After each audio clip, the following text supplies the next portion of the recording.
Al toparse con la mirada del hombre vestido de negro, de la cabeza a los pies, que de pronto apareció a sus espaldas, se sobresaltó y comprendió que eran esos ojos los que no habían dejado de observarlo durante todo el tiempo. Estoy impresionado, padre, dijo el desconocido, imitando el tono frío del padre Javier y caminando apresuradamente a su lado, en medio de la oscuridad, mientras sus pasos resonaban en las estrechas callejuelas. ¿A dónde me lleváis?, preguntó el dominico. Atravesaron la ciudad, no en dirección a la catedral, sino hacia abajo, hacia el río.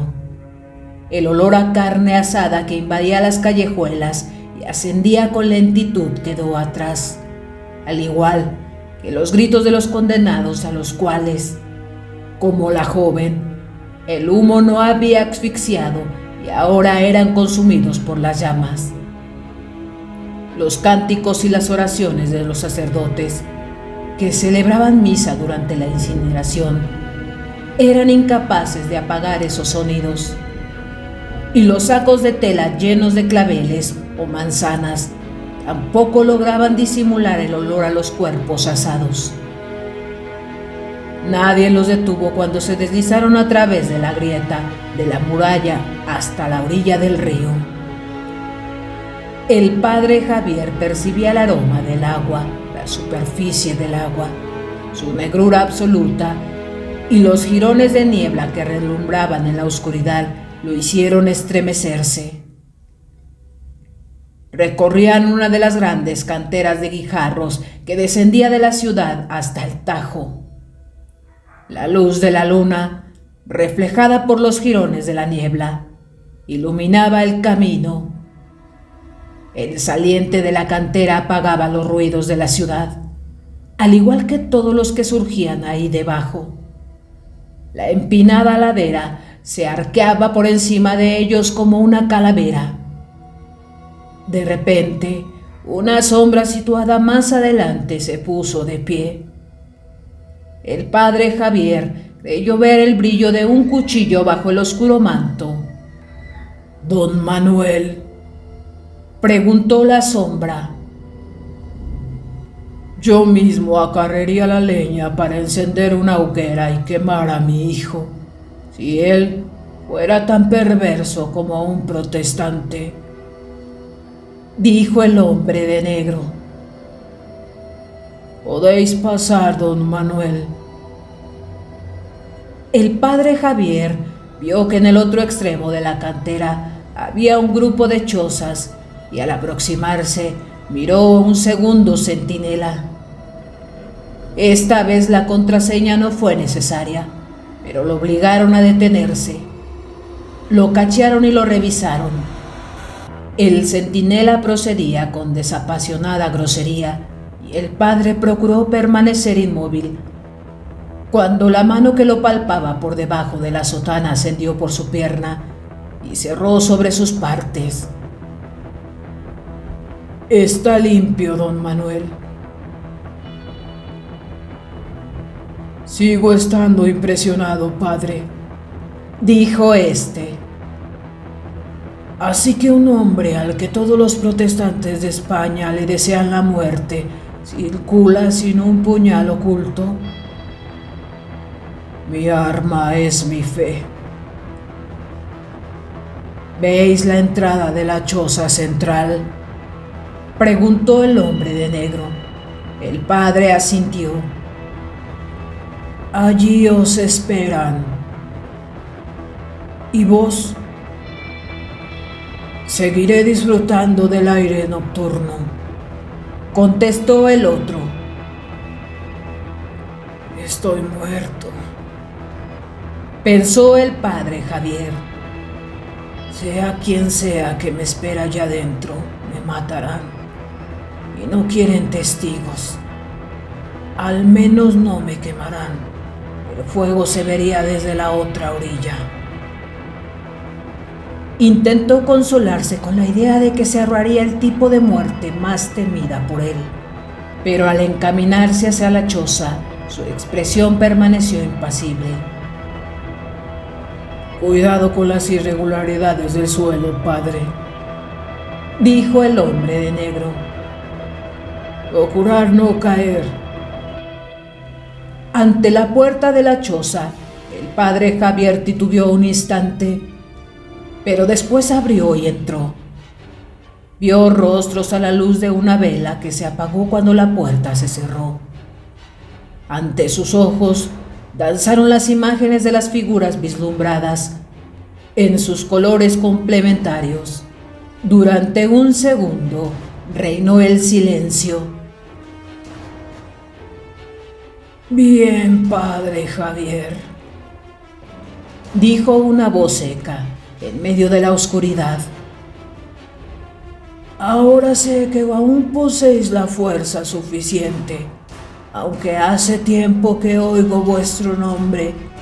Siempre pensé que erais un anciano débil y tembloroso. A nosotros el clérigo, la fe en la Iglesia Católica nos mantiene jóvenes, dijo el padre Javier. Oyó el clic de los pedernales, vio chispas y después una llama que encendió la vela. Un rostro muy semejante a la de una tortuga se asomó a la luz y contempló con una mirada brillante. No es verdad, dijo la tortuga en el mismo tono seco anterior. A mí me proporcionó larga vida, pero no me mantuvo joven. El padre Javier se arrodilló. Eminencia, dijo y se santiguó. Mantuvo la cabeza agachada y la mirada clavada en el suelo de la choza, porque le pareció que era la mejor manera de que otros no se percataran de su sorpresa. Está bien, padre Javier, dijo el cardenal Cervantes de Gate, y su arrugado rostro de tortuga esbozó una sonrisa. El taburete desocupado es para vos. Tomad asiento y no me llaméis eminencia. Ese título es ridículo, aunque lo haya introducido el Papa Urbano. El padre Javier volvió a santiguarse, retiró el taburete, se alisó la sotana y tomó asiento. Solo entonces se permitió alzar la mirada. Los tres rostros también eran familiares. El cardenal Giovanni Facchinetti, patriarca titular de la Archidiócesis de Jerusalén. El cardenal Ludovico Madruso, legado papal en España y Portugal. Ambos debían de haber llegado allí directamente del cónclave y quizás aún trataban de hacerse la idea de no haber sido elegidos. Y por fin el último, que lo observaba con una curiosidad más sincera que la de los demás. El hombre se había quitado las gafas y jugueteaba con ellas. ¿Qué se propone el vicario general Loayasa?, preguntó. Hizo un último intento para convertir un alma hereje, padre Hernando, dijo el padre Javier. El vicario general es un auténtico héroe cristiano. A mí más bien me pareció que quería impedir que la ajusticiaran. A lo mejor le recordaba a su hija. ¿Qué opináis, padre Javier? El padre Hernando y el padre Javier, los dos dominicos, se contemplaron por encima de la llama de las velas. Puede que debido a la distancia y el humo vuestra percepción se haya distorsionado, padre Hernando. Quizás debería aconsejarle al gran inquisidor que someta al vicario general a un exhaustivo interrogatorio, ¿verdad? Como vos y yo estamos absolutamente convencidos de que no encontraríamos nada erróneo en el vicario general García Loayasa, y que la reputación de la Iglesia Católica Española no se verá afectada, Estoy de acuerdo con vos, padre Hernando. Hernando de Guevara asintió con la cabeza, pero entrecerró los ojos. Después se inclinó hacia atrás y volvió a ponerse los anteojos. El padre Javier se preguntó cómo se las había arreglado para llegar a la choza antes que él. Cuando él mismo abandonó el lugar de la ejecución junto al hombre de negro, el ayudante del gran inquisidor aún estaba sentado en el podio. La respuesta era que el hombre de negro había dado un rodeo y que el padre Hernando había tomado un atajo. El padre Javier decidió que no se dejaría impresionar por semejantes triquiñuelas, pero al mismo tiempo comprendió que subestimaría peligrosamente a su cofrade si lo creería capaz de hacer triquiñuelas. El padre Javier Espinosa, dijo el cardenal de Gate, nacido en Lisboa, depositado en la lactancia como puero Blatuse, al cuidado del convento dominicano de Ávila en el año del Señor, y dedicado a incorporar el antiguo reino de los Incas a las provincias españolas de ultramar en 1532. Magníficas referencias en cuanto a la solidez de vuestra fe, vuestro conocimiento en las escrituras y en la retórica. Ninguna referencia a la obediencia, la humildad y el amor al prójimo. El padre Javier hizo un gesto, pero el cardenal lo detuvo con la mano. Cada uno sirve al Señor a su manera, padre, dijo el padre Javier.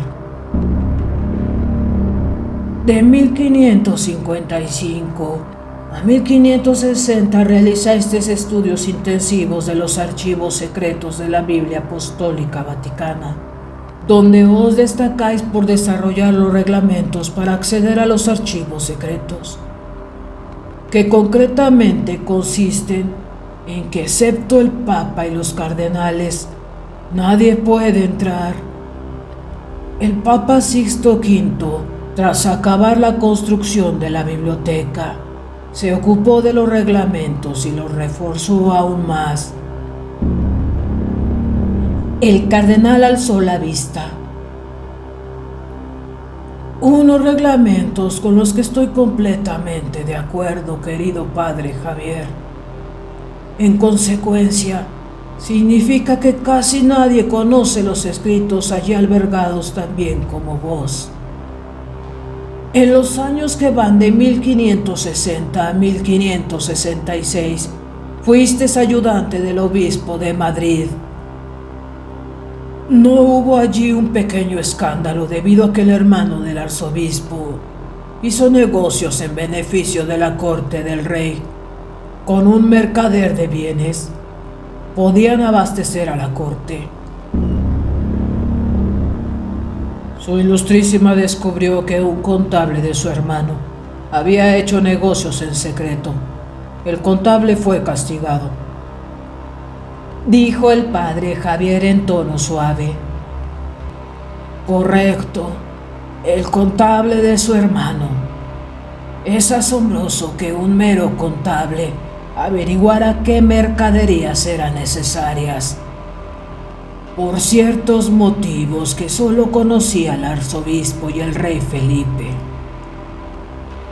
El padre Javier sonrió e inclinó la cabeza, indicando que efectivamente resultaba asombroso que un mero contable fuera capaz de averiguarlo.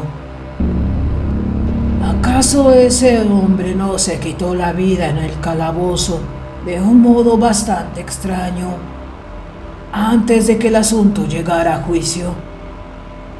Bien, da igual. De 1567 a 1568 fuiste el confesor de don Carlos, el infante de España.